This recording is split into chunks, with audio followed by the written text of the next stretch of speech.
तुमच्या मित्राला तुम्ही काळ्या जाड्या म्हणून चिडवत असाल तर तुमच्यावर केस होऊ शकते. आपण अनेकदा मित्रांमध्ये मजेत बोलतो, ए काळ्या, ए जाड्या किंवा ए ढोल्या. पण लक्षात ठेवा, समोरच्याला जर हे वारंवार त्रासदायक वाटत असेल तर हा कायदेशीर गुन्हा ठरू शकतो.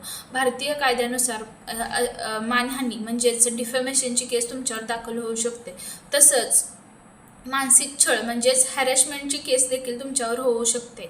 आणि जर हे ऑनलाईन असेल म्हणजे सोशल मीडियावर तुम्ही कमेंट करत असाल तर ही सायबर हॅरेसमेंटमध्ये ही केस होऊ शकते. त्याच्यानंतर तुम्हाला जर हे मजाक वाटत असेल तरी समोरच्यासाठी तो अपमान होऊ शकतो.